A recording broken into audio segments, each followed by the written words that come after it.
should work on their own bilateral relations. They're the two giants of the world. Between the two, they constitute almost 40% of the world population. They should not let the United States get in the middle of their bilateral relationship, which indeed is a very important one. Still less in something like the Quad, which is absolutely directed against China. India should not allow itself to be played in that way, in my opinion.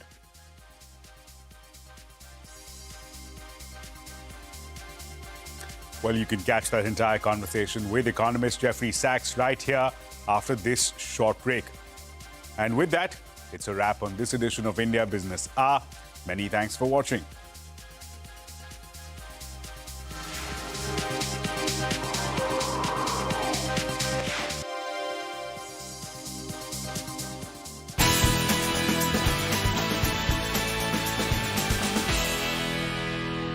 Uttar Pradesh आज नारी सशक्तिकरण का एक नया अध्याय लिख रहा है। महिला के सशक्त होने से इससे समाज मजबूत होता है, देश मजबूत होता है। ग्रामीण अर्थव्यवस्था को डिजिटल रफ्तार देते हुए बीसी सखियों ने 42,000 करोड़ रुपए से अधिक का शानदार वित्तीय लेन देन किया है। मिशन शक्ति अभियान ने करोड़ों महिलाओं में आत्मविश्वास जगाया है। उत्तर प्रदेश के अंदर वीमेन वर्कफोर्स 12% से बढ़ करके अब 36% को क्रॉस कर चुका है। आज प्रदेश में 1 करोड़ से अधिक महिलाएं स्वयं सहायता समूहों से जुड़कर स्वरोजगार की नई मिसाल बन रही हैं। समूह से जुड़कर हमने ट्रेनिंग ली है, हमने रोजगार भी शुरू किया है अपना और आत्मनिर्भर भी हुए हैं हम। ये नया उत्तर प्रदेश है जहां नारी विकास की सबसे बड़ी शक्ति बन चुकी है।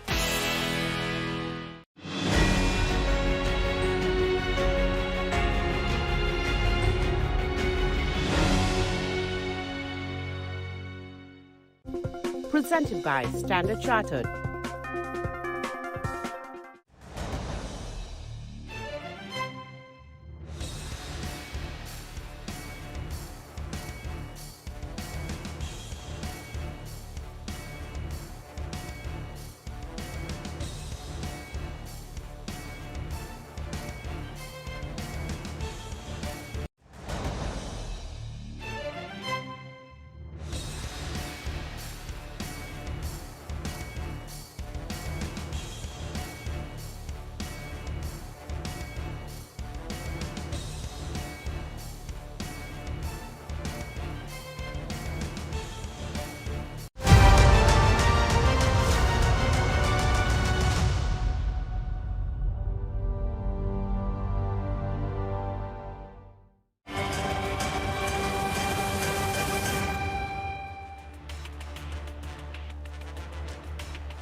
Hello and welcome to Newsmaker on CNBC TV18. I am Ashmit Kumar. Now, the Iran conflict has become the defining geopolitical story. What began as a regional confrontation now carries implications for global energy markets, shipping routes, inflation, great power competition, and the broader stability of the international system. At a time when the world is also grappling with US-China rivalry, questions over the future of the Quad, and a rapidly evolving global order, few voices have been as outspoken as Professor Jeffrey Sachs. Joining us now is the renowned economist, Columbia University professor, and one of the world's leading commentators on international affairs. Professor Sachs, welcome to CNBC TV18. Thank you so much for joining us. First question, let me ask you about the West Asia crisis. We're about 90 days into this conflict. It's been 50-odd days since we had the ceasefire being announced between the two sides. Tell us, 90 days into this conflict, 50 days into the ceasefire, are we anywhere close to some form of resolution between the two sides? We're very close to resolution if the United States will face reality. Basically, this was a war that was supposed to last one day. Israel and the United States thought they would chop off the head of the Iranian regime, put in their own leader, and that would be the end of it. Of course, this was proven wrong within hours of the first strikes on February 28th. Since then, the situation is clear. The United States cannot win militarily. and Iran is not going to surrender unilaterally.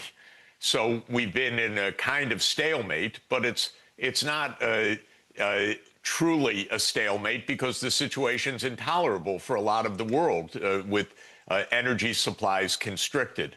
The United States should just go home. It tried something, it failed, it should leave. I don't even think there really needs to be negotiations, frankly. The United States should just leave because it can't accomplish what it set out to accomplish.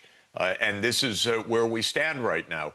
Of course, Trump continues to make demands that will never be accepted by the Iranians. The United States continues to put a blockade on the straits on top of the Iranian control of the straits.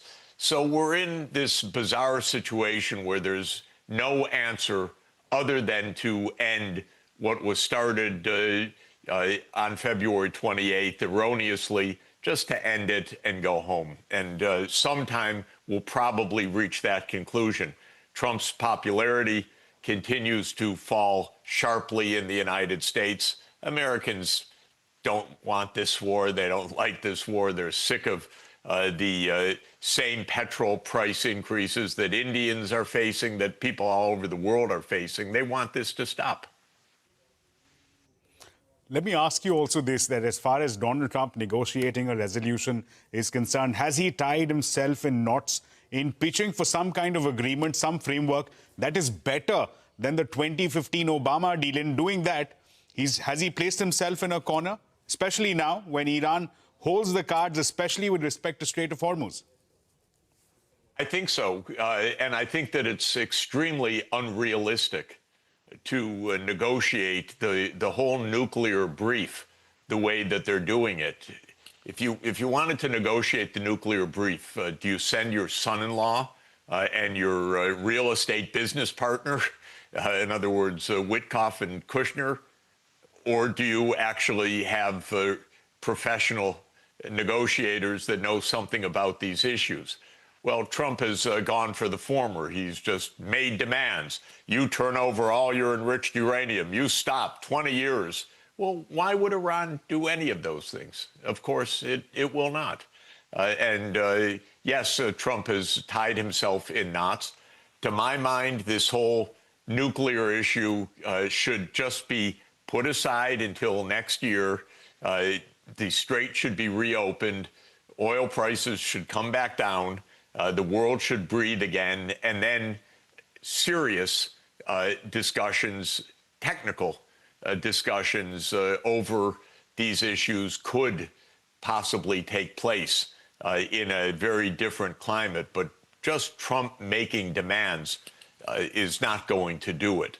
Of course, let's remember that not even behind the scenes is Mr. Netanyahu. Mr. Netanyahu, Bibi Netanyahu, is the world's leading warmonger.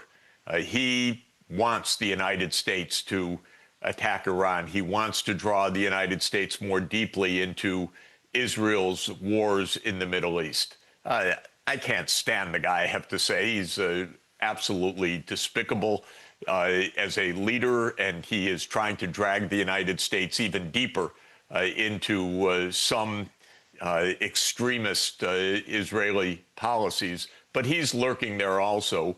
And Trump is very vulnerable to this Zionist lobby, it's called, because it's both the Christian lobby, it's an Israel lobby.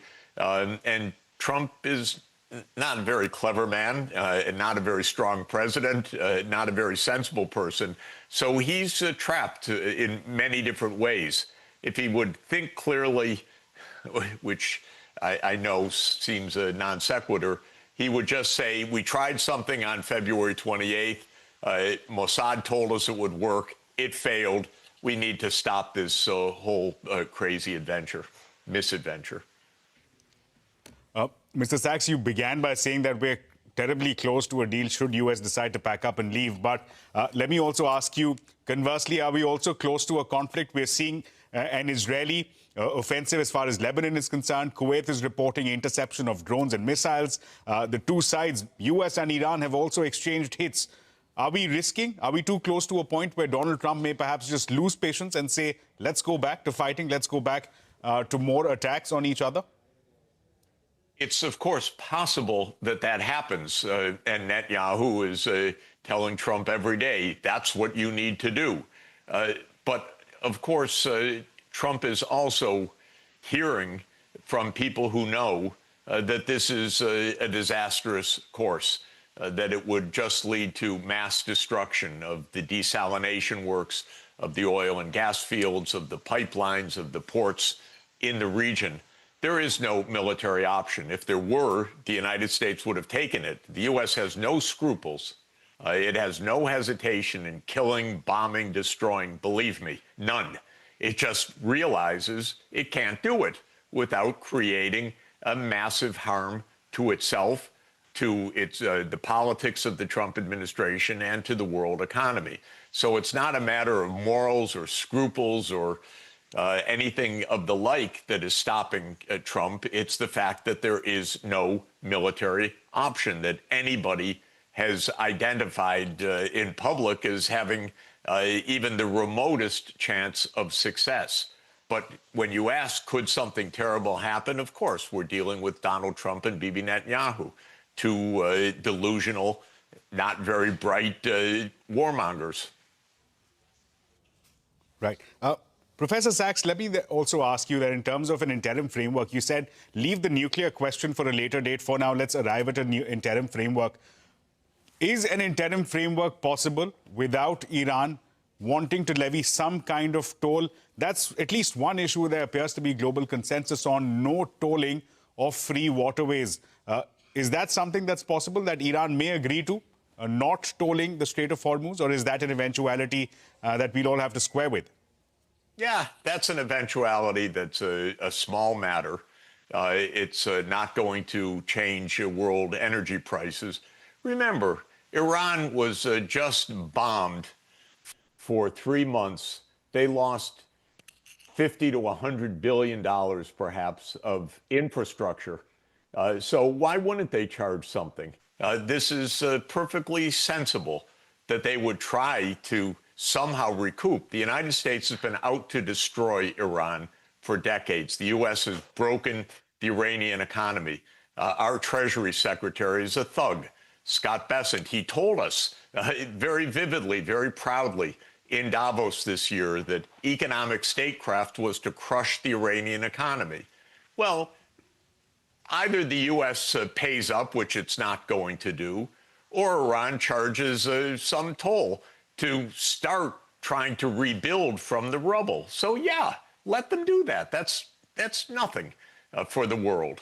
And the idea that that's somehow some abuse, I'll tell you what the abuse is. Israel and the United States, one day, out of nothing, on February 28th, killed the Iranian leadership, killed the